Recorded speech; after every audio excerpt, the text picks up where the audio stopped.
New for you at noon, Valley News Live has obtained a list in which the hacking division of ISIS has targeted military personnel, including some from North Dakota. Hi, everyone, and thanks for joining us on this Monday. I'm Kyle Bosch. The list, first reported by the Say Anything blog, includes the names, pictures, addresses, and phone numbers of 100 service members. 6 of those are North Dakota personnel stationed in Minot. Now, no personnel from Grand Forks appear on the list, and for obvious reasons, we are not releasing the names. The letter that accompanied the list claims that the ISIS hacking division has compromised several military servers and urges jihadists in America to, quote, deal with those military personnel. Now, the Pentagon says all 100 of the U.S. service members on the ISIS list have been contacted. Those members are being advised to be aware, exercise caution, and stay off of or limit activity on social media. We will have much more on this story throughout the day at our website, valleynewslive.com, and also coming up tonight on Valley News Live. Minnesota Republicans are rolling out their plan for fixing the state's roads and bridges. Assistant House Majority Leader Deb Keel of Crookston visited Moorhead today to outline the details. The plan calls for spending $7 billion over 10 years. The money would come from, among other places, taxes already in place, the state's general fund, and some bonding. Today's announcement sets the stage for a showdown at the state capitol.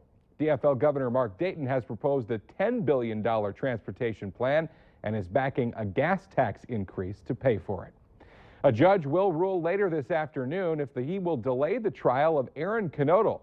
This after prosecutors decided to add another expert witness to their list. The former 2014 North Dakota Teacher of the Year is accused of having sexual relations with a student. The trial was expected to begin tomorrow, but might be postponed because of the addition of another handwriting expert for the prosecution. The new witness works for the Minnesota BCA and also owns her own private practice. Now, the defense filed a motion with the court asking that the judge not allow the new handwriting witness or to allow more time to prepare. More than a dozen pigs died in a fire at a farmstead in Polk County, Minnesota this morning. It happened shortly before 7:30 on a property 17 miles northeast of Crookston near Euclid. The shed, which was being used to house the pigs, was fully engulfed when firefighters arrived. Crookston firefighter Justin Johnson says it appears that there were heating lamps in the building, but the official cause of the fire is still under investigation. The first full week of spring, and some places in Minnesota are dealing with a foot of snow. Not near us, that is the good news, but some snow did fall near us this morning. Let's check in with meteorologist Mick Kerr for a first look at our Monday afternoon forecast. Yeah, Kyle, the snow we got yesterday along the North Dakota-South Dakota border, amounting to about 4 inches, drove down to the Twin Cities and dropped a foot on the southern suburbs of Minneapolis and St. Paul. Zumbrota, to name one of them.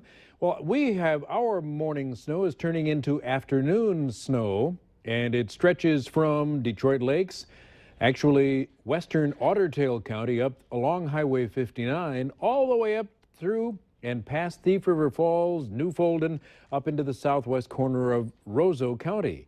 We have a winter weather advisory until 1 o'clock, 2 to 5 inches of wet, slushy snow. South winds 15, 17, gusting to about 26.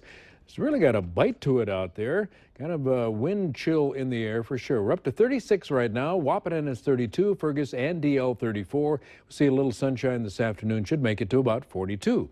Kyle will come back here in a few minutes and talk about yet more snow in the forecast for this final week of March. Oh, March. Such an evil month. It is. All right, Mick, thank you very much. Tonight is the night Moorhead police are holding a community meeting about 2 level 3 sex offenders who moved to town. Phoebus Apollo is living on the 700 block of 8th Street South.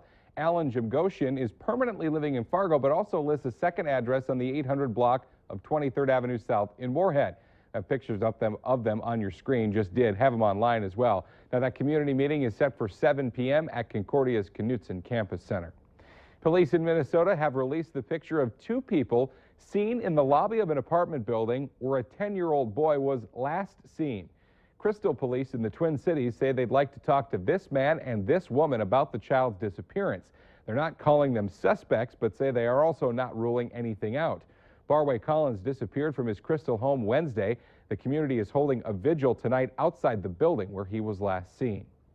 The 2016 presidential campaign is officially underway as freshman Senator Ted Cruz became the first candidate to officially announce he is running. The Texas Republican made that announcement at Liberty University in Virginia this morning. His speech to an audience of mostly students was heavily focused on his Christian faith, and he won big applause for blasting President Obama's policies on health reform and immigration. Instead of the lawlessness and the president's unconstitutional executive amnesty, imagine a president that finally secures the borders.